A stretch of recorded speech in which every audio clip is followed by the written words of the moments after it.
বিশ্বকাপের final নিশ্চিতের high voltage লড়াইয়ে মুখোমুখি আর্জেন্টিনা ইংল্যান্ড। ডিপলের পরিবর্তে আলবিসেলেস্তে একাদশে সিমিয়ন। ইংলিশদের ৩ পরিবর্তন। মুক্তিযুদ্ধের চেতনার নামে কেউ আর গণতান্ত্রিক অধিকার হরণ করতে পারবে না, সংসদের প্রধানমন্ত্রী। দেশে ফ্যাসিবাদ বিরোধী ঐক্য অটুট রাখার আহ্বান।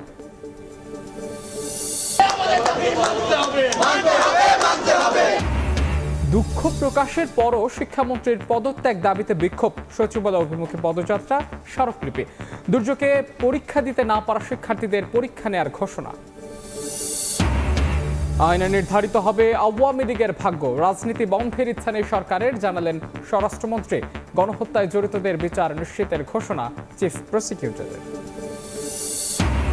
এবং বন্যার সব হারিয়ে দিশেহারা চট্টগ্রামের বাঁশখালী ও সাতকানিয়ায় শত শত পরিবার। কক্সবাজারেও মানবতর জীবন, ঘর নির্মাণ করে দেবে সরকার, ত্রাণে অনিয়ম হলে ছাড় নয়।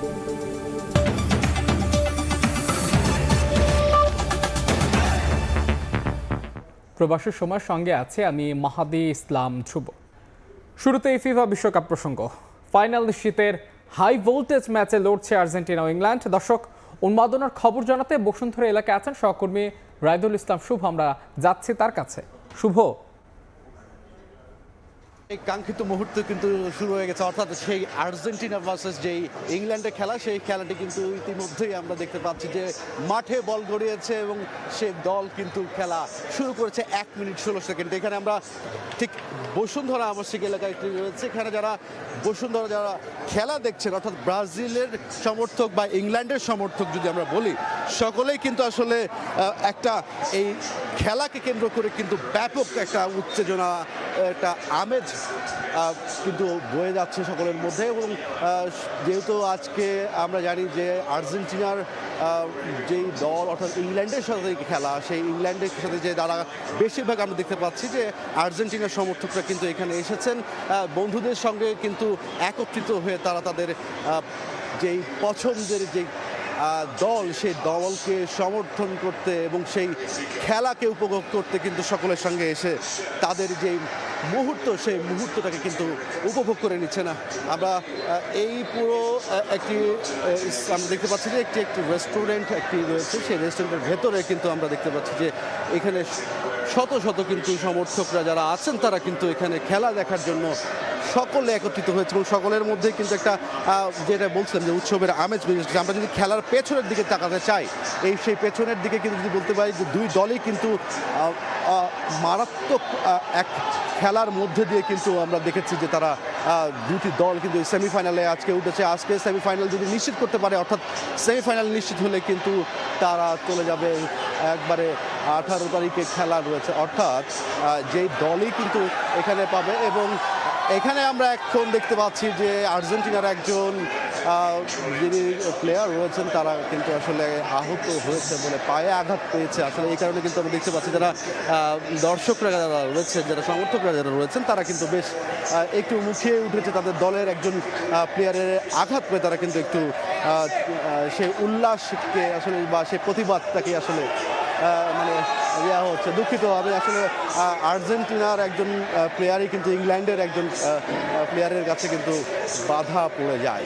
অর্থাৎ এই পুরো খেলাটার মধ্যে কিন্তু উপভোগ করে চলছে যে দলই হোক না কেন, তারা কিন্তু আসলে এই যে পুরো 4টি দল, অর্থাৎ মেসিকে দেখে যে উল্লাস, সেই উল্লাসকে কিন্তু তারা করছে। এবং তাদের মধ্যে আসলে সকলেরই আসলে স্বপ্ন যে এই আজকের ম্যাচে যেন বেশি থেকে বেশি আর্জেন্টিনার পায়া থেকে অর্থাৎ গোলটি যেন আসে। এবং তার সঙ্গে কিন্তু আমরা একটু বলতে চাই যে এই খেলাকে কেন্দ্র করে আমরা যেই উত্তেজনাটি দেখছি, সেই উত্তেজনা কিন্তু প্রায় 1.5 মাসের যে 1 মাস ব্যাপী যে বিশ্বকাপ, সেই বিশ্বকাপ কিন্তু সেই মধ্য দিয়ে আমরা জানি যে 19 তারিখে ফাইনাল যে খেলা, সেই খেলাটি কিন্তু স্পেনের সঙ্গে অনুষ্ঠিত হবে। সেই অনুষ্ঠিতর পরেই আসলে তাদের যে দলটি আসলে বিজয় হবে তাদের হাতে কিন্তু বিশ্বকাপ চলে যাবে। অর্থাৎ এই পুরো বিশ্বকাপ সেমিফাইনাল ঘিরে কিন্তু আজকের যেই উৎসবের আমেজ তা কিন্তু আসলে না বললেই না। সকলেই কিন্তু আসলে তাদের পছন্দের দলকে সমর্থন করতে তাদের জার্সি পরে এবং তার পাশাপাশি তাদের অনেকে হাতে দেখছি যে পতাকা এবং অনেকের তাদের হেড, সেগুলো কিন্তু আমরা দেখতে পাচ্ছি। সেই জায়গা থেকে বলা যেতেই পারে যে শুধু শুধু ঢাকা শহরের যে আমরা বসুন্ধরা এই মুহূর্তে যেমনটা বলছিলাম সেটি নয়, পুরো ঢাকা শহরে কিন্তু বড় বড় জায়গায় কিন্তু আমরা দেখতে পাচ্ছি যে বড় পর্দায় খেলা দেখানো হচ্ছে, অর্থাৎ বসুন্ধরা এলাকায় কিন্তু ব্যাপক উত্তেজনা আমেজ বিরাজ করছে। আমরা একটু টিএসসিতে যেতে চাই, সেখানে আছেন আমাদের আরেক সহকর্মী, সেখানকার খবর জানবো। আরও একটা রাত, আরও একটা ইতিহাসের দ্বার প্রান্তে দাঁড়িয়ে আর্জেন্টিনা ইংল্যান্ডের বিপক্ষে দ্বিতীয় সেমিফাইনালে খেলতে নেমেছে এবং টিএসসির এই পরিবেশটা যদি আসলে দেখেন কোনো অংশে মনে হবে না যে আটলান্টার কোনো একটা অংশ, এটা আসলে না।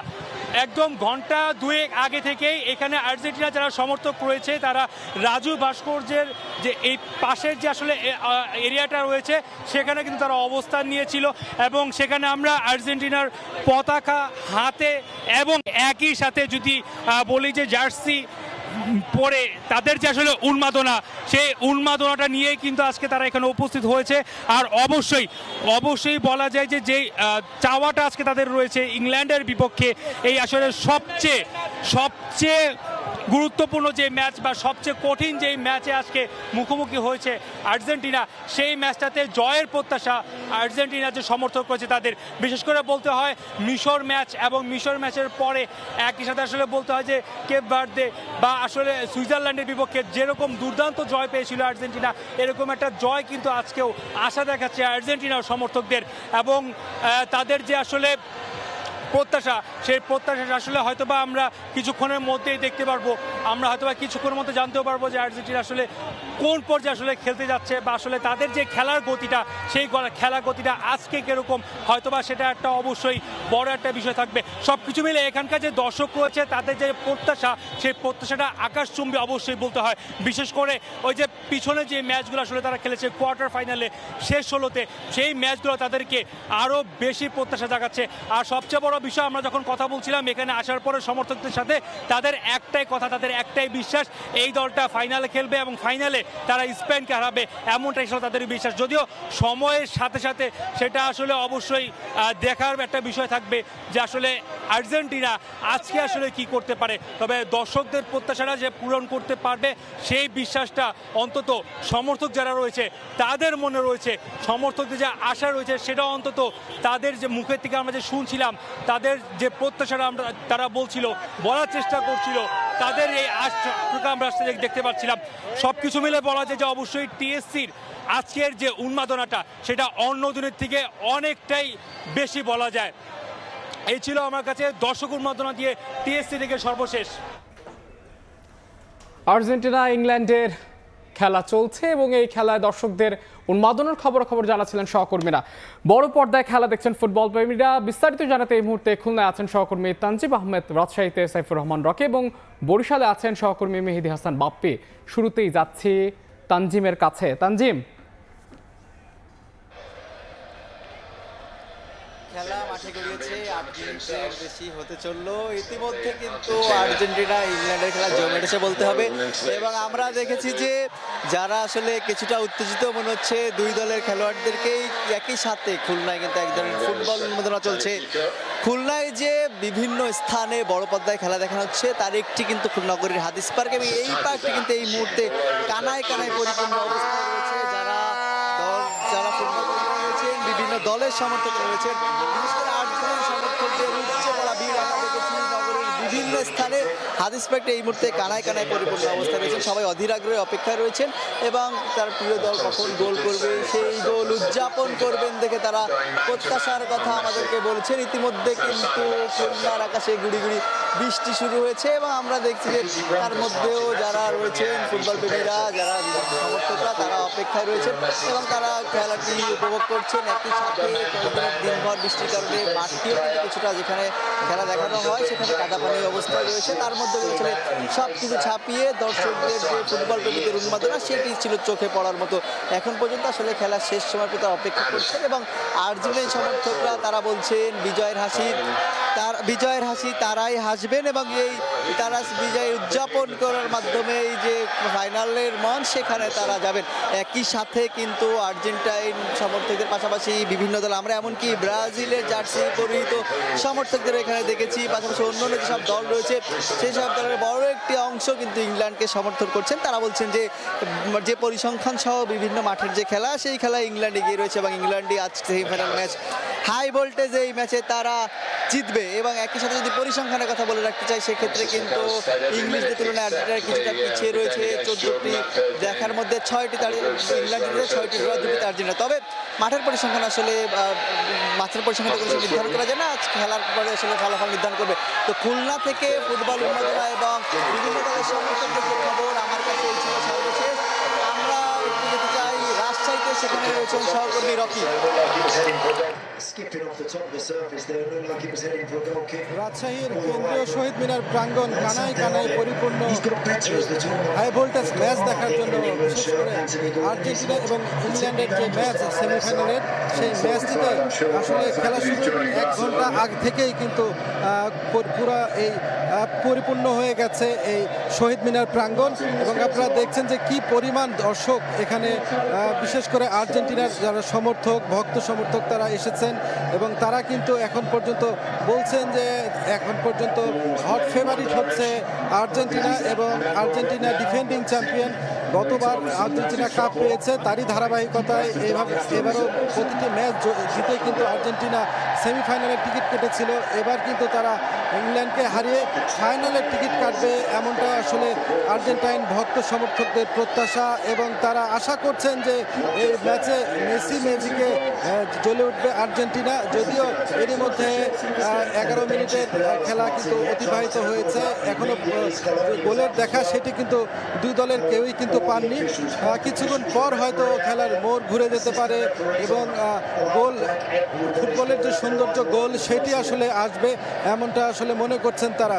আপনারা দেখছেন যে এখানে নারী পুরুষ তরুণ তরুণী সবাই কিন্তু ঘর ছেড়ে বাইরে এসে খেলা দেখছেন। আপনারা জানেন যে বিশ্বকাপ ফুটবল চলছে, ঘরে বসে আসলে এই খেলা দেখার যে আনন্দ সেটি বাইরে বসে বন্ধু বান্ধবের সাথে সেই খেলা দেখার আনন্দ আরও বেশ কয়েক গুণ বাড়িয়ে দেয়, যে কারণে আসলে সকলে তারা ঘর ছেড়ে বাইরে এসে খেলা দেখছেন। রাজশাহীর প্রতিটি মোড়ে মোড়ে বড় পর্দায় খেলা দেখানো হচ্ছে।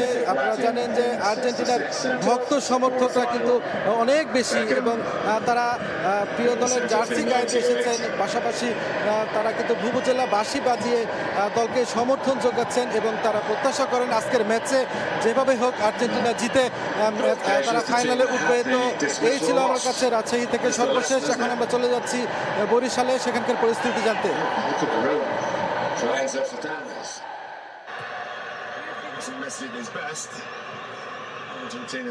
বাঙালির যে ফুটবল উন্মাদনা তা কিন্তু বেশ ভালোই দেখা যাচ্ছে। আমরা এই মুহূর্তে রয়েছি বরিশাল বেস পার্ক ময়দানে। ঠিক এই বেস পার্ক ময়দানে কিন্তু বরিশাল সিটি কর্পোরেশনের আয়োজনে বড় পর্দায় খেলা দেখানো হচ্ছে এবং তা উপভোগ করছেন এই অঞ্চলের সর্বস্তরের মানুষ, বিশেষ করে তরুণ থেকে শিশু থেকে বৃদ্ধ সকলের উপস্থিতি কিন্তু আমরা এই মাঠে দেখতে পাচ্ছি এই মুহূর্তে। এছাড়া একটু জানিয়ে রাখি, বরিশালের প্রতিটি মোড়ে মোড়ে কিন্তু এই মুহূর্তে বিভিন্ন পর্দায় কিন্তু খেলা দেখানো হচ্ছে। এই মুহূর্তে আমরা যে রয়েছি বরিশাল বেস পার্ক মাঠে, সেই বেস পার্ক মাঠ থেকে আপনাদেরকে সরাসরি দেখানোর চেষ্টা করছি যে বাঙালির হাজার মাইল দূরে হচ্ছে সেই ফুটবল উন্মাদনা, কিন্তু তার রেশ ছড়িয়েছে প্রতিটি পাড়া থেকে, মহল্লা থেকে এলাকা এবং এলাকা থেকে প্রতিটি গলি মুখে মুখে সেই ফুটবল উন্মাদনা ছড়িয়ে পড়েছে। বেস পার্ক ময়দানে এখানে রয়েছি, রাত বাজে এখন প্রায় 1:13 এই মুহূর্তে বেস পার্ক মাঠটি পুরো কানায় কানায় পরিপূর্ণ রয়েছে আর্জেন্টাইন সমর্থকদের উপস্থিতিতে। তারা বলছেন তারা যে কোনো মূল্যই হোক এবার সেমিফাইনাল থেকে ফাইনালে যাবেন এবং পরবর্তীতে তারা সেই চতুর্থবারের মতো ট্রফি তাদের নিজেদের ঘরে নিতে চান এবং সেই আকাঙ্ক্ষা নিয়েই যে বেস পার্ক ময়দানটিতে আমরা রয়েছি এখানে দেখতে পাচ্ছি যে বিভিন্ন বয়সের মানুষ উপস্থিত হয়ে খেলা উপভোগ করছেন এবং প্রতিটি বল যখন বার পোস্টের দিকে যাচ্ছে তখন তাদের যে উৎসাহ আর আগ্রহ সেটি কিন্তু দেখার মতো ছিল। সেই চিত্রই আমরা এখান থেকে দেখতে পাচ্ছি। তারা কেউ ভুবুজেলা নিয়ে হাতে এসেছেন এবং প্রতিটি মুহূর্তে তারা সেই উন্মাদনা কিন্তু আমরা দেখতে পাচ্ছি বরিশাল বেস পার্ক মাঠে। বলেই রাখা ভালো, 1986 সালে যে ইংল্যান্ড আর্জেন্টিনার খেলা থেকে যে উন্মাদনা ছড়িয়েছিল সেই উন্মাদনা কিন্তু আজ আবার সেমিফাইনালের মাঠে এসে গড়িয়েছে এবং এর ফলে এখানকার যারা মানুষ রয়েছেন ফুটবল প্রেমী তারা কিন্তু সেই রাত জেগে হলেও খেলা উপভোগ করছেন। তো বরিশাল বেস পার্ক মাঠে আমার কাছে এই ছিল সর্বশেষ। দেশের বিভিন্ন প্রান্ত থেকে আর্জেন্টিনা ইংল্যান্ড ম্যাচের উন্মাদনার খবরাখবর জানাচ্ছিলেন সহকর্মীরা। অন্য প্রসঙ্গ, মুক্তিযুদ্ধের চেতনার নামে কেউ আর গণতান্ত্রিক অধিকার হরণ করতে পারবে না বলে মন্তব্য করেছেন প্রধানমন্ত্রী তারেক রহমান। ফ্যাসিবাদ বিরোধী ঐক্য অটুট রাখার আহ্বানও জানান প্রধানমন্ত্রী। সংসদ অধিবেশনে সরকার প্রধান বলেন, বাংলাদেশ হবে এমন একটি রাষ্ট্র যেখানে চরমপন্থার কোনো স্থান থাকবে না। বলেন, বিভিন্ন সামাজিক সুরক্ষা কর্মসূচির সুবিধা একত্র করে একটি সার্বজনীন কার্ড চালুর উদ্যোগ নিয়েছে বিএনপি সরকার। ত্রয়োদশ জাতীয় সংসদের দ্বিতীয় ও বাজেট অধিবেশনের সমাপনী দিনে প্রধানমন্ত্রী স্বাস্থ্য, শিক্ষা, কৃষি ও কর্মসংস্থান সহ বিভিন্ন খাতে সরকারের নেওয়া উদ্যোগ তুলে ধরেন। দেশের বৃহত্তর স্বার্থে সরকার ও বিরোধী দলকে একসঙ্গে কাজ করার আহ্বানও জানান তিনি। মুক্তিযোদ্ধাদের লিস্টে প্রণয়ন করা তারা বক্তব্যে প্রধানমন্ত্রী বলেন, মুক্তিযুদ্ধের চেতনার নামে কেউ আর গণতান্ত্রিক অধিকার হরণ করতে পারবে না। ফ্যাসিবাদ বিরোধী ঐক্য অটুট রাখারও আহ্বান জানান প্রধানমন্ত্রী। মুক্তিযুদ্ধের চেতনার নামে কেউ মানুষের গণতান্ত্রিক অধিকার হরণ করবে না। মাননীয় স্পিকার, যে বাংলাদেশে চরমপন্থা কিংবা উগ্রবাদের কোন রকম ঠাঁই হবে না। মাননীয় স্পিকার, প্রধানমন্ত্রী তার বক্তব্যে আরও বলেন, গত 17 বছরে ঋণের বোঝায় জর্জরিত মানুষের পাশে দাঁড়াতে সরকার ও বিরোধী দল একসঙ্গে সিদ্ধান্ত নিয়েছে। রাজনৈতিক বিভাজনের ঊর্ধ্বে উঠে জনগণের কল্যাণে কাজ করার উপরও গুরুত্ব আরোপ করেন তিনি। মাননীয় স্পিকার, জনশক্তি রফতানি ছাড়াও দেশের ভিতরে বিভিন্ন তথ্য প্রযুক্তি খাতে আমরা 10 লক্ষ কর্মসংস্থান সৃষ্টির পরিকল্পনা গ্রহণ করেছি। ফ্যামিলি কার্ড বিতরণ নিয়ে এক প্রশ্নের জবাবে প্রধানমন্ত্রী জানান, সারা দেশে 13 লাখ কৃষকের মধ্যে সুদসহ কৃষি ঋণ মওকুফ করা হয়েছে। পাশাপাশি বিভিন্ন সামাজিক সুরক্ষা কর্মসূচির সুবিধা একত্র করে একটি সার্বজনীন কার্ড চালুর উদ্যোগ নিয়েছে বিএনপি সরকার। সমগ্র বাংলাদেশে 13 লক্ষ কৃষক যাদের ঋণ 10,000 টাকা ছিল, সুদ সহ সেই ঋণকে মওকুফ করে দেওয়া হয়েছে। মাননীয় স্পিকার, পর্যায়ক্রমিকভাবে আমরা সবগুলো, সেটি কৃষক কার্ড হোক, সেটি ফ্যামিলি কার্ড হোক, সেটি প্রবাসী কার্ড হোক, সেটি ইমাম মুয়াজ্জিম সাহেবদেরকে যে সম্মানী দেওয়া হচ্ছে সেটির কার্ড হোক, সবকিছু আমরা ইউনিভার্সাল কার্ড নামে একটি কার্ডের ভিতরেই আমরা সবকিছু নিয়ে আসব। সংসদে প্রশ্নোত্তর পর্বে প্রধানমন্ত্রী আরও বলেন, রাজধানীর খেলার মাঠ ও পার্কে অবৈধ দখলদারিত্বের বিরুদ্ধে উচ্ছেদ কর্মসূচি অব্যাহত রাখা হবে। শুধু ঢাকা নয়, অন্য সিটি কর্পোরেশনেও এই অভিযান চলবে। ধন্যবাদের সাথে তার কৃতজ্ঞতাও জ্ঞাপন। এদিকে বিরোধী দলের বক্তব্যে ডাক্তার শফিকুর রহমান অভিযোগ করেন, গত 17 বছরে উন্নয়নের নামে বিপুল বাজেট হলেও তার সুফল সাধারণ মানুষ পায়নি, বরং সুবিধা গেছে নির্দিষ্ট কিছু গোষ্ঠীর হাতে। তবে জনগণের স্বার্থে সরকারের গঠনমূলক উদ্যোগে সহযোগিতার আশ্বাসও দেন তিনি। বছর বছর বরাদ্দ হয়েছে বাজেটে, কিন্তু সেই উন্নয়ন অধরা রয়ে গেছে। উন্নয়ন হয়েছে কিছু ব্যক্তির, কিছু গোষ্ঠীর। 7 জুন থেকে শুরু হওয়া বাজেট অধিবেশন শেষ হলো আজ। 26 কর্মদিবসের এ অধিবেশনে পাশ হয়েছে 10টি বিল। ধন্যবাদ আপনাকে। ফারিয়া ফারুকি, সময় সংবাদ, ঢাকা। প্রবাসের সময় আরও থাকছে। চট্টগ্রামে ইন্টারনেট ব্যবসায়ীর কাছে চাঁদা দাবির পর লুটপাটের মামলায় গ্রেফতার 8 ধনাছোঁয়ার বাইরে মূল হোতা। সন্ত্রাসীদের নেটওয়ার্ক ভেঙে দেওয়ার হুঁশিয়ারি পুলিশের। বছর ধরে কোটি মানুষের আস্থায় পাইপের বস আরএফএল পাইপ। দুঃখ প্রকাশের পরও শিক্ষামন্ত্রীর পদত্যাগের দাবিতে দ্বিতীয় দিনের মতো আন্দোলন করেছেন শিক্ষার্থীরা। পদযাত্রা নিয়ে সচিবালয় এলাকায় পৌঁছালে ব্যারিকেড দিয়ে কর্মসূচিতে বাধা দেয় পুলিশ। পরে শিক্ষা মন্ত্রণালয়ে স্মারকলিপি জমা দেন তারা। এদিকে সড়ক অবরোধ করায় তীব্র যানজটে ভোগান্তিতে পড়েন সাধারণ মানুষ।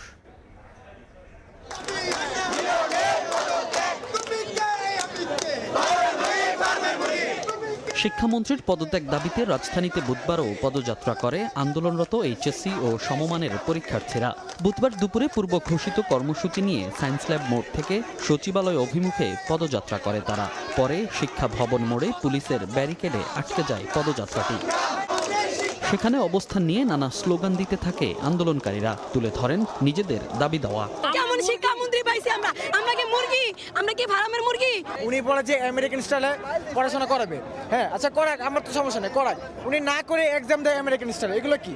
অনিশ্চয়ের ভিতরে আমাদেরকে থাকতে হয় কেন? আমরা তো এইচএসসি পরীক্ষার্থী, আমরা সিরিয়াস একটা এক্সাম, আমাদের তো জানতে হবে কালকে পরীক্ষা হবে কিনা। এ সময় শিক্ষার্থীদের দাবি জানাতে 5 জনের প্রতিনিধি দলকে শিক্ষা মন্ত্রণালয়ে যাওয়ার পরামর্শ দেয় আইন শৃঙ্খলা বাহিনী। 20 জনকে ভিতরে নিয়ে গেছিল, কে গেছিল নাকি না? হ্যাঁ, যাওয়ার পরে কি করছে? বাইরের থেকে সুন্দর কাছে দিয়া দিছে একবারে, তাই না? এখন বাড়িতে মাছ, আজকেও কি আমার ভাইকে মার খাবো? হ্যাঁ, যদি কথা বলতেই হয়, যেহেতু তোমরা একমত না, অবশ্যই তারা বাইরে এসে কথা বলবে, নাহলে আমরা রাস্তায় থাকবো। শিক্ষার্থীরা বলছে, নিজের বিদ্রূপ মন্তব্যের জন্য শিক্ষামন্ত্রী ক্ষমা চাইলেও দাবি পূরণ নিয়ে কোনো কথা বলেননি। এদিকে উত্তরার বিএনএস সেন্টারের সামনেও জড়ো হয় এইচএসসি পরীক্ষার্থীদের আরেকটি অংশ। এ সময় সড়ক অবরোধ করে নানান স্লোগান দেয় তারা। শিক্ষার্থীদের আন্দোলনে অংশ নেন বেশ কয়েকজন অভিভাবকও। আমার বাচ্চারা আমি এত কষ্ট করে পড়াশোনা করাইছি, কিন্তু আমার বাচ্চা প্রশ্নটা যে এত হার্ড করছে, তার জন্য আমার বাচ্চারা A+ পাইবো না। গাইডের কোনো প্রশ্নই নাই, তারা সব বাইরেতে বুয়েটে প্রশ্ন করে বসেছে এরা। পরে তারা উত্তরার সড়ক ছেড়ে ট্রাক ও বাসে করে শিক্ষা ভবনের সামনে আন্দোলনরতদের সঙ্গে যোগ দেন। মনির হোসাইন, সময় সংবাদ, ঢাকা। ভারী বর্ষণের কারণে যারা এইচএসসি পরীক্ষা দিতে পারেননি, চট্টগ্রাম বোর্ডের সঙ্গে অভিন্ন প্রশ্নে তারা পরীক্ষা দিতে পারবেন বলে জানিয়েছেন শিক্ষামন্ত্রী। সংসদে প্রশ্নোত্তর পর্বে মন্ত্রী জানান, এরই মধ্যে পদার্থবিজ্ঞানের প্রথম পত্র পরীক্ষায় ভুল প্রশ্ন প্রণয়নে দায়ী ব্যক্তিদের সাময়িক বরখাস্ত করা হয়েছে। ভুল প্রশ্নে শিক্ষার্থীরা পুরো নম্বর পাবে বলেও জানান মন্ত্রী। প্রতিকূল আবহাওয়া কিংবা সংশ্লিষ্ট অনিবার্য কারণে যারা চলমান এইচএসসি ও সমমান পরীক্ষা 2026 এর কোনো বিষয়ে অংশগ্রহণ করতে পারেনি, তারা চট্টগ্রাম শিক্ষা বোর্ডের ইতিমধ্যে স্থগিত হওয়া সংশ্লিষ্ট বিষয়ে অভিন্ন প্রশ্নপত্রে শিক্ষা মন্ত্রণালয় কর্তৃক নির্ধারিত একই তারিখে ওই সময়ে পরীক্ষায় অংশগ্রহণ করতে পারবেন। পদার্থবিজ্ঞান প্রথম পত্রে ভুল প্রশ্নপত্র প্রণয়নের দায়ী ব্যক্তিদের ইতিমধ্যেই সাময়িক বরখাস্ত করা হয়েছে। আওয়ামী লীগের ভাগ্য আইনে নির্ধারিত হবে বলে মন্তব্য করেছেন স্বরাষ্ট্রমন্ত্রী সালাউদ্দিন আহমদ। জানিয়েছেন, কোনো দলের রাজনীতি নিষিদ্ধের ইচ্ছা নেই সরকারের। দেশে ফিরলেই শেখ হাসিনার রায় কার্যকর হবে বলে জানিয়েছেন তিনি। যদি আপিলের সুযোগ থাকে সেটা আদালত দেখবে বলেও মন্তব্য করেন মন্ত্রী। ঢাকা বিশ্ববিদ্যালয়ে গণ অভ্যুত্থানের বাক বদলের দিন অনুষ্ঠানে মন্ত্রী জানান, সংবিধানের 47 ধারা অনুযায়ী রাজনৈতিক দল হিসেবে আওয়ামী লীগকে বিচারের মুখোমুখি করা সম্ভব। রাজনৈতিক দল হিসেবে আওয়ামী লীগের রাজনীতি নিষিদ্ধ করা ঠিক হবে না উল্লেখ করে তিনি বলেন, তাদের ভাগ্য নির্ধারিত হবে মাফিয়া দল হিসেবে। 24-এর গণ অভ্যুত্থানকে স্মরণ করে সালাউদ্দিন আহমদ বলেন, জুলাইয়ের কৃতিত্ব কারো একার নয়।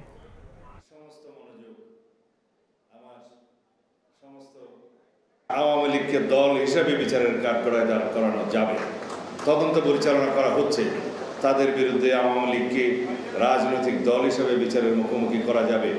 বাংলাদেশের সংবিধানের আর্টিকেল 47-এ সেটা বলা আছে, ব্যক্তি এবং সংগঠন উভয়েরই বিচার করা যাবে গণহত্যা এবং মানবতা বিরোধী অপরাধের দায়ে।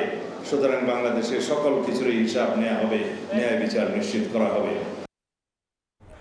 জুলাই গণ অভ্যুত্থানে শহীদদের পরিচয় শনাক্ত করে গ্যাজেটভুক্ত করার কাজ চলছে বলে জানিয়েছেন চিফ প্রসিকিউটর।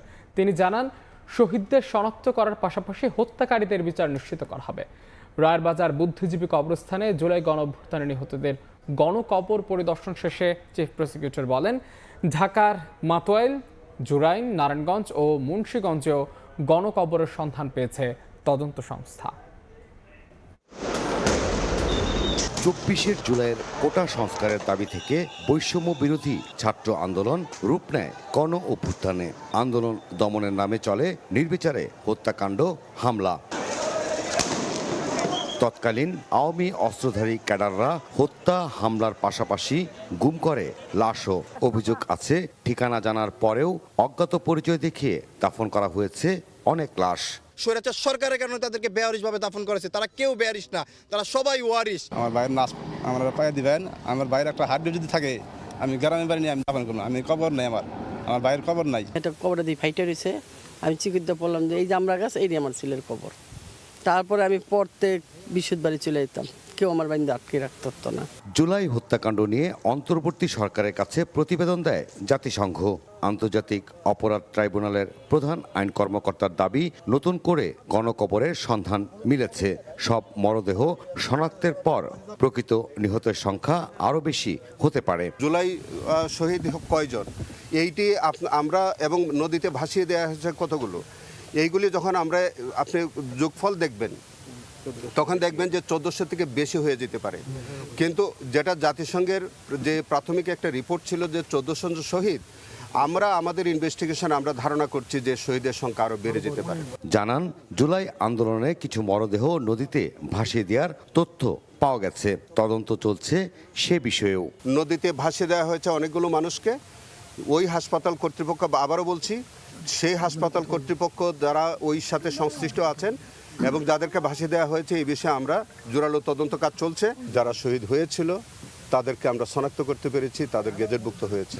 প্রত্যেকটি গণকবরে আমাদের যে ডিএনএর মাধ্যমে আমাদের সেই শহীদদের লাশ শনাক্তকরণের জন্য আমাদের ইনভেস্টিগেশনের পক্ষ থেকে আমরা সেইভাবে কাজ করেছি। অনেকে ডিএনএ টেস্টের মাধ্যমে আমরা কিছু কিছু রিপোর্ট আমরা পেয়েছি, আরও আমাদের তদন্ত অব্যাহত আছে। জুলাই আগস্ট গণ অভ্যুত্থানে হত্যাকাণ্ডে জড়িত সবার বিচার নিশ্চিত করা হবে বলেও জানান আইসিটির প্রধান কৌশলী। তাদেরকে বিচারের আওতায় আনা হয়েছে। জেমসন মাহবুব, সময় সংবাদ, ঢাকা।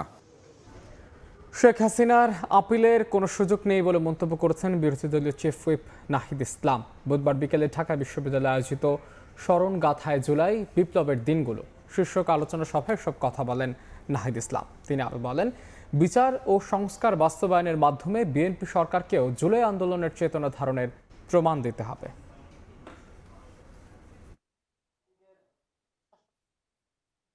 শেখ হাসিনার মামলার আপিলের রায় যখন হয়েছে, আপিল করার সুযোগ ছিল 30 দিন।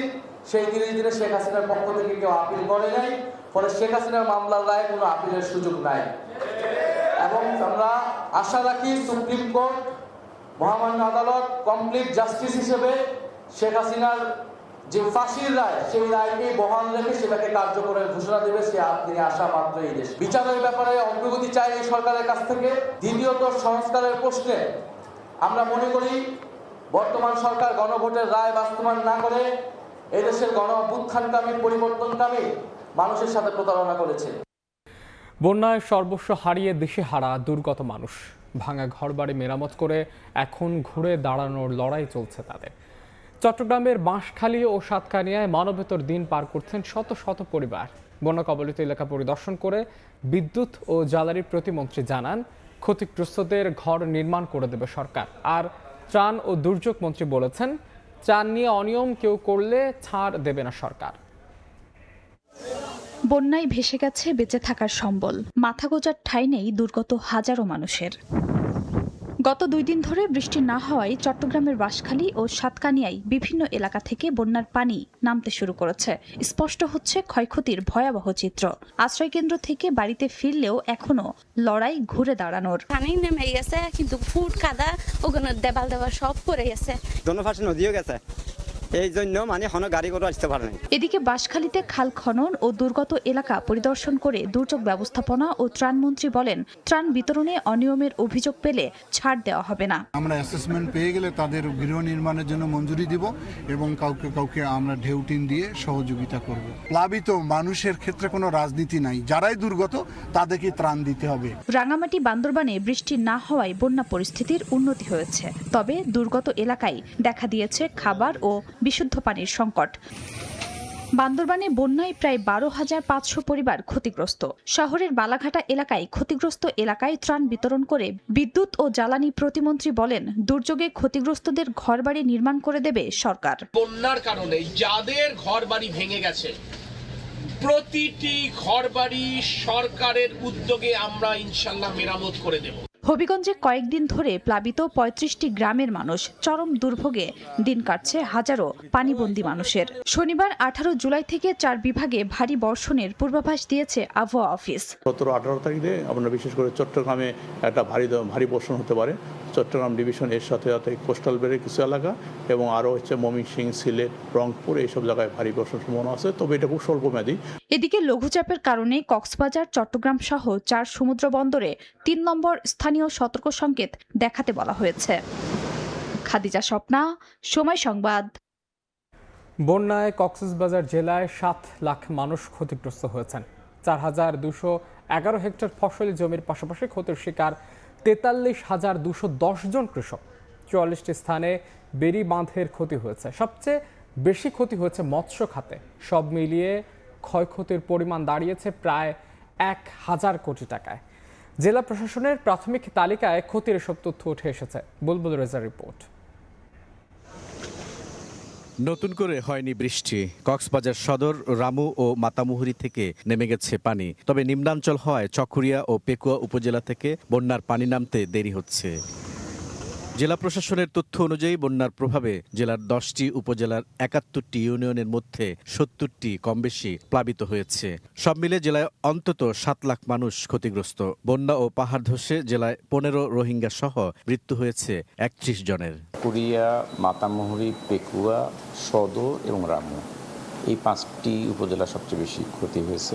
জেলা প্রশাসনের প্রাথমিক ক্ষয়ক্ষতির তালিকা অনুযায়ী বন্যায় সবচেয়ে বেশি ক্ষতিগ্রস্ত হয়েছে মৎস্য খাত। জেলার 61টি ইউনিয়নের 3,918টি পুকুর ও 453টি চিংড়ির ঘের ক্ষতিগ্রস্ত হয়েছে। এর ফলে 385 টন চিংড়ি ও 221 লাখ চিংড়ির পোনা ক্ষতিগ্রস্ত হয়েছে, যার আর্থিক মূল্য প্রায় 47 কোটি টাকা। 4,211 হেক্টর জমির ফসল নষ্ট হওয়ার পাশাপাশি মোট ক্ষতিগ্রস্ত কৃষকের সংখ্যা 43,210 জন। 44টি জায়গায় বেড়িবাঁধ ক্ষতিগ্রস্ত হয়েছে। ব্রিজ কালভার্টের সংখ্যা 58টি।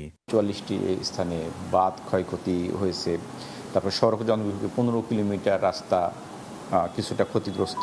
এছাড়াও প্রায় 20 কিলোমিটার রাস্তার ক্ষতি হয়েছে। জেলায় সব মিলিয়ে ক্ষতির পরিমাণ প্রায় 1,000 কোটি টাকা। 12 জুলাইয়ের পর বন্যা পরিস্থিতির উন্নতি হলেও এখনও অনেক মানুষ পানিবন্দী। বন্যা দুর্গত এলাকার বাসিন্দারা বিশুদ্ধ পানিসহ খাদ্য সংকটে রয়েছেন। তবে ত্রাণ সহায়তা অব্যাহত রয়েছে বলে জানিয়েছেন প্রশাসনের কর্মকর্তারা। বুলবুল রেজা, সময় সংবাদ, কক্সবাজার। তীব্র জ্বালানি সংকটের মধ্যেও বছরে চুরি আর অপচয় হচ্ছে 6,000 কোটি টাকার গ্যাস। জ্বালানি বিভাগের লক্ষ্য সিস্টেম লস 6% নামিয়ে আনা, কিন্তু বিতরণ কোম্পানিগুলো ব্যর্থ হয় এখনও এই লোকসান 9%-এর বেশি। তিতাস গ্যাস বলছে লক্ষ্য পূরণে অবৈধ সংযোগ বিচ্ছিন্নে কঠোর হওয়ার পাশাপাশি লিকেজ বন্ধে পাইপলাইন রক্ষণাবেক্ষণে গুরুত্ব দেওয়া হচ্ছে। সুমন সরকারের ছবিতে ফারুক ভুঁইয়া রবিনের রিপোর্ট। ঢাকার অদূরে আশুলিয়া এলাকায় রফতানিমুখী একটি স্পিনিং মিলের চিত্র। নেই গ্যাসের পর্যাপ্ত চাপ ও সরবরাহ, তাই বন্ধ একটি জেনারেটর, অন্যটিও চলছে কোনো মতে। হোঁচট খাচ্ছে কাঙ্ক্ষিত উৎপাদন। জ্বালানি সংকটে এভাবেই ধুঁকছে দেশের শিল্প খাত। 240 ব্যাগ প্রোডাকশন হওয়ার কথা সেখানে হচ্ছে হলো 110 ব্যাগ থেকে 20 ব্যাগ। দুপুর 2টা পর্যন্ত আমাদের গ্যাস থাকে না। সেই ক্ষেত্রে দেখা গেছে যে আমরা অন টাইমে শিপমেন্ট দিতে পারি না, এর জন্য ওটির হার বেড়ে যায়। হিউজ প্রোডাকশনের ক্ষতি হচ্ছে আর কি। পার ডে 30,000 পিস প্রোডাকশন হওয়ার কথা, সেখানে হচ্ছে 5,000 থেকে 10,000, 15,000 পিস। গ্যাসের পর্যাপ্ত চাপ না থাকায় ফিলিং স্টেশনগুলোর সামনে দীর্ঘ হচ্ছে যানবাহনের সারি, আর এতে নষ্ট কর্মঘণ্টার বড় একটি অংশ। আমার কোনো সিএনজি পাম্পে নাই যে 2 থেকে 3 ঘন্টা লাগে না। তাড়াইটা পর্যন্ত সিরিয়াল দিয়ে পরে আমি গ্যাস নিছি। 200-300 গাড়ির পিছনে সিরিয়াল 2 ঘন্টা 3 ঘন্টা লাগে যায় গ্যাস পাইতে। সংকটময় এই অবস্থার উল্টো পিঠে আরেক করুণ বাস্তবতা। গ্রাহক যখন তীব্র সংকটে ভুগছে, তখন নানা উপায়ে নষ্ট হচ্ছে মূল্যবান এই জ্বালানি সম্পদ। চুরি, অবৈধ সংযোগ, জরাজীর্ণ পাইপলাইনের কারণে সিস্টেম লসের নামে বছরে যে পরিমাণ গ্যাস অপচয় হচ্ছে তার মূল্য প্রায় 6,000 কোটি টাকা। আর এই লোকসান কমাতে নানা লক্ষ্যমাত্রা দেওয়া হলেও তা পূরণে ব্যর্থ বিতরণ কোম্পানিগুলো। এখনও সিস্টেম লস 9%-এর উপরে, অথচ কথা ছিল তা 6%-এ নামিয়ে আনার। সবচেয়ে বড় বিতরণ প্রতিষ্ঠান তিতাস গ্যাস বলছে লক্ষ্যমাত্রা পূরণে জোর দেওয়া হচ্ছে অবৈধ সংযোগ বিচ্ছিন্ন শাস্তিমূলক ব্যবস্থা ও পাইপলাইন মেরামতে। আমরা প্রতিনিয়তই অভিযান চালাচ্ছি। আমাদের নিয়মিত মোবাইল কোর্ট হচ্ছে, অবৈধ সংযোগ যেন না হয়, এবং লিকেজ মেরামতের জন্য আমাদের ঠিকাদার নিয়োগের প্রক্রিয়া চলছে। কোথাও ঠিকাদার নিয়োগ হয়ে গেছে। বিশেষজ্ঞরা মনে করেন কেবল আমলাতান্ত্রিক নির্দেশনা কিংবা লক্ষ্যমাত্রা নয়, সিস্টেম লস কমাতে প্রয়োজন কঠোর প্রশাসনিক ব্যবস্থা। যে যার দায়িত্ব যেটা বলা আছে আইনে, সেই দায়িত্ব পালনে কোনো রকম শিথিলতা হলে তার চাকরি থাকবে না। এই জায়গায় সরকারকে ফিরে আসতে হবে, এবং জ্বালানি বিভাগ হতে পারে তার উদাহরণ এবং দৃষ্টান্ত। বর্তমানে দেশে 4,000 মিলিয়ন ঘনফুটের বেশি চাহিদা থাকলেও যোগান দেয়া যাচ্ছে মাত্র 2,600 থেকে 2,700 মিলিয়ন ঘনফুট গ্যাস। জ্বালানি সংকটে ধুঁকছে দেশের শিল্প, ব্যবসা, বাণিজ্য, যানবাহন সহ নানা খাত। বিপরীতে ব্যবস্থাপনাগত দুর্বলতার কারণে প্রতি বছর হাওয়া হয়ে যাচ্ছে হাজার হাজার কোটি টাকার গ্যাস। আর এই সিস্টেম লস নিয়ন্ত্রণ করতে পারলে দেশের জ্বালানি সংকট কিছুটা হলেও কমানো সম্ভব হতো বলে মনে করেন বিশেষজ্ঞরা। ফারুক ভিয়া, রবিন, সময় সংবাদ, ঢাকা। দ্রুত সিদ্ধান্ত গ্রহণে আমলাতান্ত্রিক জটিলতার পাশাপাশি বিশ্বজুড়ে অর্থনৈতিক মন্দায় বাজার হারাচ্ছে দেশের তৈরি পোশাক খাত। প্রতিযোগী দেশ ভারত এবং চীন নানা সুবিধা বাড়িয়ে সেই বাজার দখলে নিচ্ছে বলে দাবি উদ্যোক্তাদের। এই অবস্থায় টিকে থাকতে তুলনামূলক কম মূল্যে বিদেশি ক্রেতা টানতে হচ্ছে বলেও জানান তারা। শাখাত ত্রিপুর ক্যামেরায় কমলদের রিপোর্ট। সদ্য বিদায়ী অর্থ বছরে যেমন রপ্তানি আয়ের ক্ষেত্রে দেশের তৈরি পোশাক খাত আগের অর্থ বছরের তুলনায় অন্তত $1 বিলিয়ন মার্কিন ডলার পিছিয়ে ছিল, তেমনি কাঙ্ক্ষিত অগ্রগতি হয়নি প্রচলিত বাজার হিসেবে 4 দশক ধরে পরিচিত ইউরোপ আমেরিকার বাজারে। লিভিং কস্ট অনেক হাই হয়ে গেছে, যার দরুন আপনার এই ক্রয় ক্ষমতা মানুষের হ্রাস পাওয়ার কারণে সেলস ডাউন হয়েছে। এদিকে যুক্তরাজ্যের বাজারে মাত্র 0.91% প্রবৃদ্ধিতে 4.38 বিলিয়ন, কানাডায় 3.20% প্রবৃদ্ধিতে 1.34 বিলিয়ন মার্কিন ডলার রপ্তানি আয় এসেছে। তার বিপরীতে অপ্রচলিত বাজার হিসেবে পরিচিত জাপান, অস্ট্রেলিয়া, রাশিয়া, মধ্যপ্রাচ্য কিংবা ভারতের বাজারে 4.25% পিছিয়ে রপ্তানি আয় এসেছে 6.16 বিলিয়ন মার্কিন ডলার। অর্থনৈতিক মন্দার যে প্রভাবটা পৃথিবীব্যাপী পড়েছে সেটা প্রচলিত অপ্রচলিত দুটো মার্কেটে আমাদেরকে হিট করেছে। রাশিয়া ইউক্রেন যুদ্ধ বন্ধ না হতেই শুরু হয়ে যায় মধ্যপ্রাচ্যে ইরানের সঙ্গে মার্কিন যুক্তরাষ্ট্র ইসরায়েলের যুদ্ধ। এতে যেমন বিশ্বজুড়ে জ্বালানি তেলের দাম বেড়েছে, তেমনি বেড়েছে বায়ারদের কাছে তৈরি পোশাক পৌঁছানোর পরিবহন ব্যয়। আর তাতেই ভিয়েতনাম, কম্বোডিয়ার মতো দেশগুলোর কাছে মার খেয়ে যাচ্ছে বাংলাদেশ। আমাদের কম্পিটিটর ভিয়েতনাম, পাশাপাশি দেশ ইন্ডিয়া, চায়না তো আছেই, তো তারা বিভিন্ন নতুন নতুন পলিসি নিয়ে বায়ারদের দ্বারস্থ হচ্ছে। একদিকে বিশ্বজুড়ে অর্থনৈতিক মন্দা পরিস্থিতিতে বিদেশি বায়ারদের অর্ডার কমছে, অন্যদিকে সেই অর্ডার ফিরিয়ে আনার পরিবর্তে আমলাতান্ত্রিক টানামুখী জটিলতায় পিছিয়ে পড়ছে বলে অভিযোগ গার্মেন্টস ব্যবসায়ীদের। ইন্ডিয়াতে যে আপনার ট্যারিফটা ছিল, ট্যারিফটা কিন্তু তুলে দিয়েছে সরকার, আমাদের সমপরিমাণে নিয়ে এসেছে। তদরূপ চায়না তো ট্যারিফের মধ্যে যেটা আগের বৃদ্ধি ছিল সেটা কমিয়ে এনেছে, যার দরুন ওরা কিন্তু বিজনেসের ক্ষেত্রে আমাদের থেকে লজিস্টিক সাপোর্ট কান্ট্রি ওয়াইজ ওরা অনেক বেশি পেয়ে থাকে। 2025-26 অর্থ বছরে 38.7 বিলিয়ন মার্কিন ডলারের তৈরি পোশাক রপ্তানি করেছে বাংলাদেশ। কমল দে, সময় সংবাদ, চট্টগ্রাম। চট্টগ্রামে ইন্টারনেট ব্যবসায়ী প্রতিষ্ঠানে চাঁদা দাবির পর হামলা, ভাঙচুর ও লুটপাটের মামলায় 8 জনকে গ্রেফতার করা হয়েছে। সন্ত্রাসীদের নেটওয়ার্ক ভেঙে দেওয়ার হুঁশিয়ার উচ্চারণ করেছে সিএমপি। তবে সন্ত্রাসী ডেভিড ইমন দেশে আছে নাকি বিদেশে তা জানে না পুলিশ।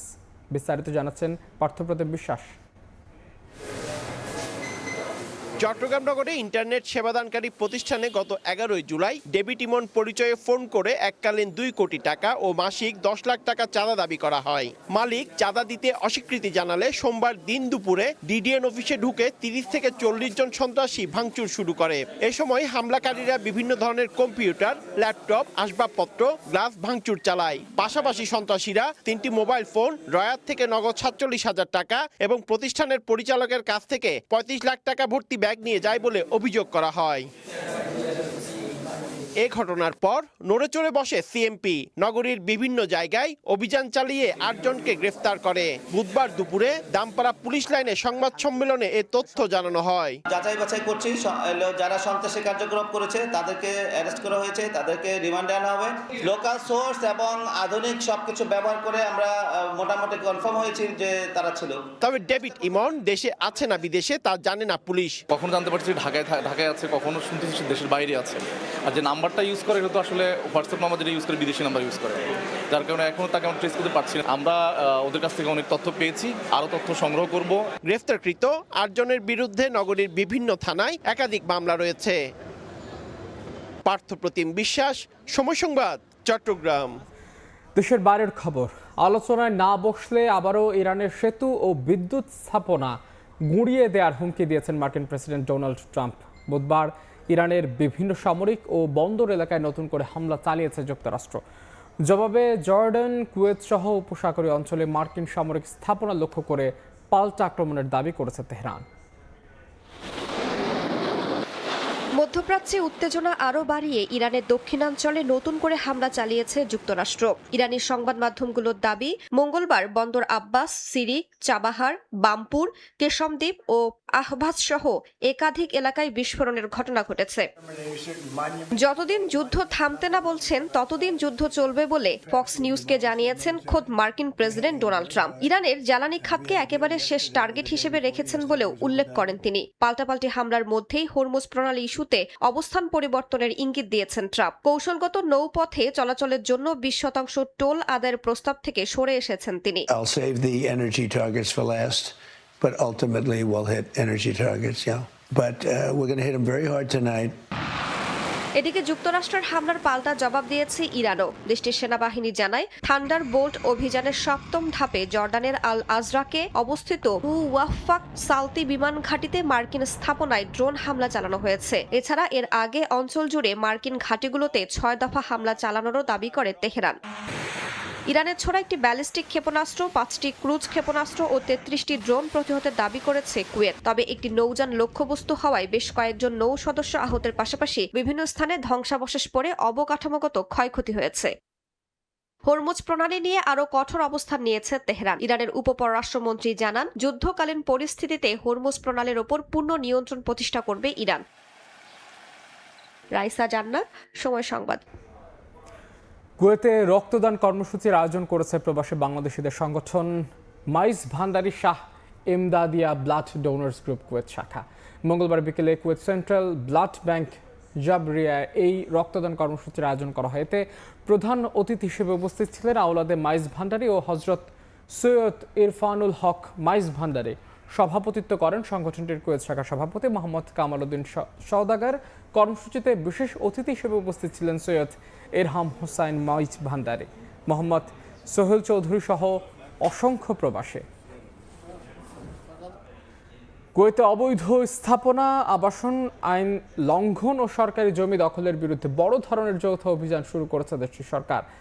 জেবিল আল শোয়েখ এলাকায় অভিযানে আইন লঙ্ঘনকারী ভবনের বিদ্যুৎ, পানি সংযোগ বিচ্ছিন্ন সহ বিভিন্ন ব্যবস্থা নেওয়া হয়েছে। স্বরাষ্ট্র মন্ত্রণালয়ের নেতৃত্বে সেনাবাহিনী, ন্যাশনাল গার্ড, ফায়ার সার্ভিস ও অন্যান্য সরকারি সংস্থার অংশগ্রহণে পরিচালিত এই অভিযানে ঝুঁকিপূর্ণ ভবন, অতিরিক্ত জনবসতিপূর্ণ আবাসন এবং আবাসিক এলাকায় অবৈধ ব্যবসা প্রতিষ্ঠানের বিরুদ্ধে ব্যবস্থা নেওয়া হয়। স্বরাষ্ট্রমন্ত্রী শেখ ফাহাদ ইউসুফ সৌদ আল সাবাহ জানিয়েছে, জেবিল আল শুয়েখে শুরু হওয়া এই অভিযান পর্যায়ক্রমে কুয়েতের সব গভর্নরেটে পরিচালিত হবে। এবার খেলার খবর। কেটে গেছে দীর্ঘ 1.5 দশক। বিশ্বমঞ্চে স্প্যানিশ আর্মাডার চেনা দাপট ফিরে এসেছে আবার। 2026 বিশ্বকাপে জেগে উঠেছে টিকি টাকার দেশ। বিশ্বজয়ের দেশে মঞ্চে পা রেখেছে স্পেন। ফাইনালে এখন যেই আসুক, মাদ্রিদের রাজপথ জুড়ে লা লোহাদের চোখে মুখে কেবলই বিশ্বজয়ের স্বপ্ন।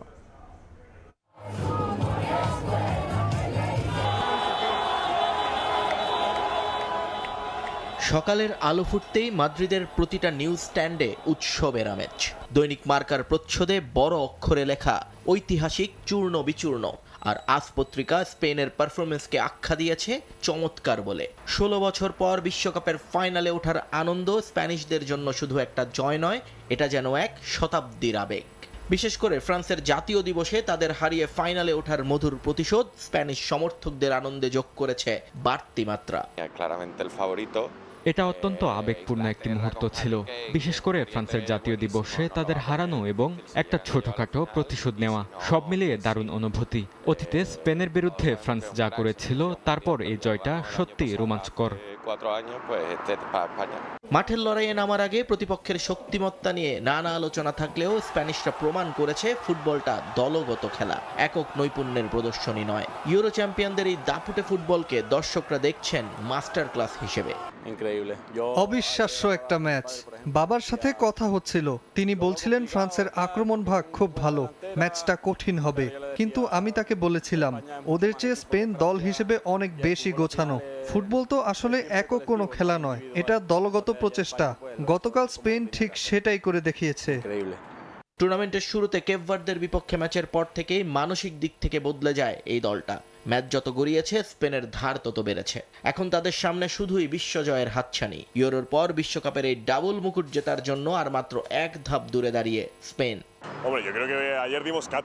আমার মনে হয় আমরা ফুটবলের একটা মাস্টার ক্লাস দিয়েছি। দুর্দান্ত একটা ম্যাচ ছিল।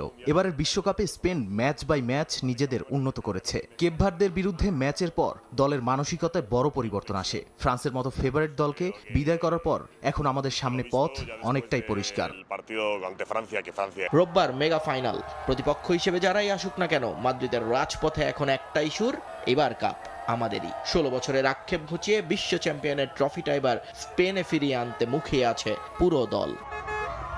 নিয়ন মোহাইমিন, সময় সংবাদ।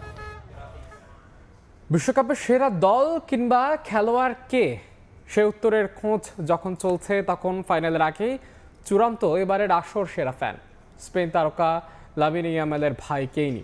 3.5 বছর বয়সী যে শিশু পরিণত হয়েছে ইন্টারনেট সেন্সেশনে। অদ্ভুত ভঙ্গিমা আর কর্মকাণ্ডে বিশ্বের গণমাধ্যম আর নেট দুনিয়ায় চলছে তুমুল আলোচনা এই খুদে ভক্তকে ঘিরে।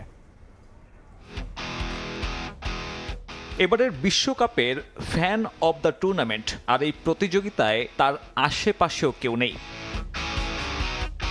বলছি 3.5 বছর বয়সী কেইনির কথা, লামিন ইয়ামালের ছোট ভাই, যাকে ঘিরে ফুটবল প্রেমীদের মাঝে জন্ম নিয়েছে তুমুল আগ্রহ।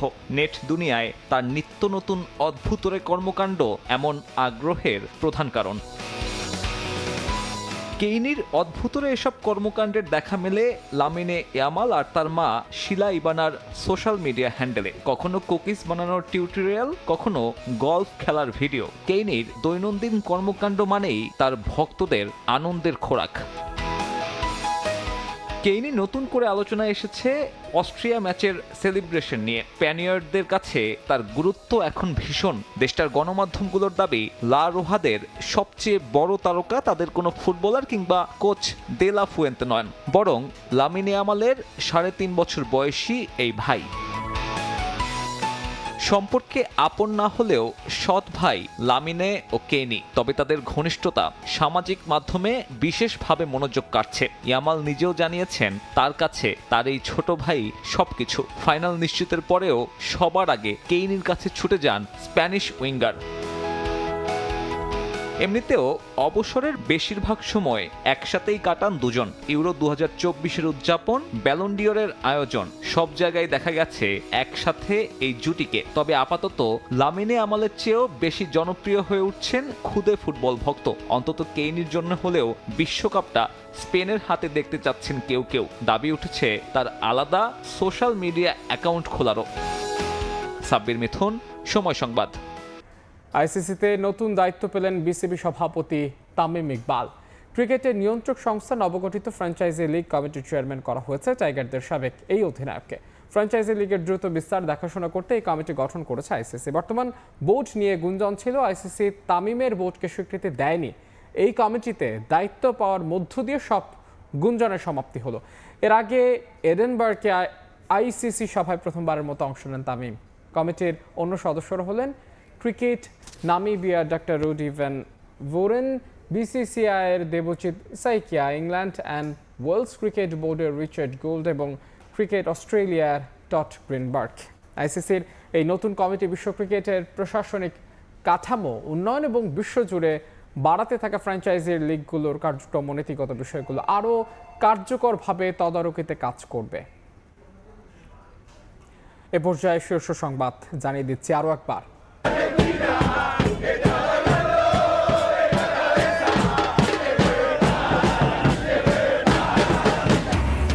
বিশ্বকাপের ফাইনাল নিশ্চিতের হাই ভোল্টেজ লড়াইয়ে মুখোমুখি আর্জেন্টিনা ইংল্যান্ড। উত্তেজনাপূর্ণ প্রথমার্ধ শেষে গোল শূন্য সমতায় ম্যাচ।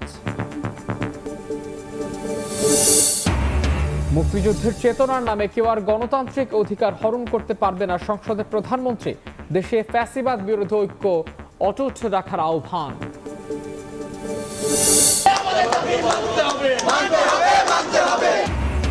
দুঃখ প্রকাশের পরও শিক্ষামন্ত্রীর পদত্যাগ দাবিতে বিক্ষোভ। সচিবালয় অভিমুখে পদযাত্রা, স্মারকলিপি। দুর্যোগে পরীক্ষা দিতে না পারা শিক্ষার্থীদের ফের পরীক্ষা নেওয়ার ঘোষণা।